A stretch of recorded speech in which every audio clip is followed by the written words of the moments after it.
কাল আমি শেয়ার করেছিলাম তোমাদের সাথে মোমো রেসিপি যারা যারা দেখেছো খুব প্রশংসা করেছো, খুব ভালো ভালো কমেন্টও করেছো, তার জন্য সবাইকে থ্যাংক ইউ।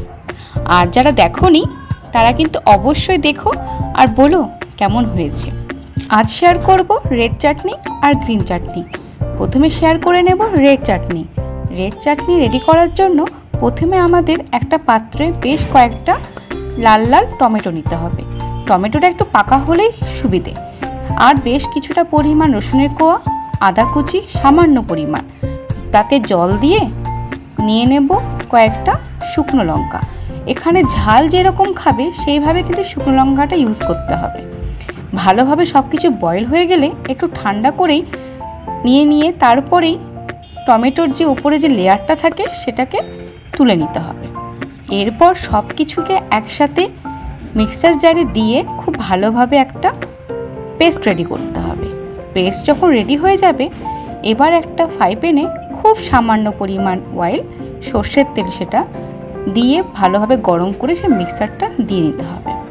যখন সেই মিক্সারটা ফুটতে ফুটতে একটু আঠালো আঠালো ভাব হয়ে যাবে সেই সময় পরিমাণ মতন লবণ, একটু পরিমাণ জিরে গুঁড়ো, একটু পরিমাণ গোলমরিচের গুঁড়ো দিয়ে নিতে হবে।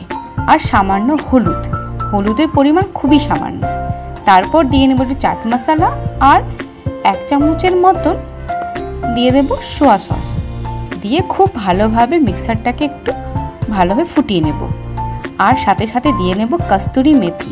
এখানে কস্তুরি মেথির আমি পাউডার ইউজ করেছি, পাউডারটা ইউজ করতে হবে। আর সামান্য পরিমাণ লাস্টে চিনি দিয়ে নেব।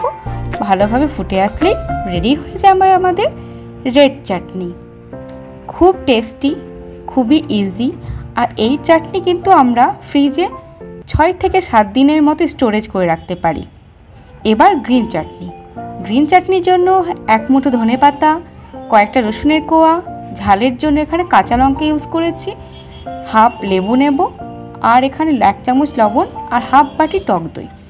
সবগুলো মিক্সারকে একসাথে পেস্ট করে রেডি হয়ে যাবে আমাদের গ্রিন চাটনি তৈরি করতে ভীষণ সহজ। উপর থেকে সামান্য কয়েক ড্রপস ছড়িয়ে নেব সরষের তেল আর দিয়ে নেব কয়েকটা কাঁচা লঙ্কা ইচ্ছে মতন।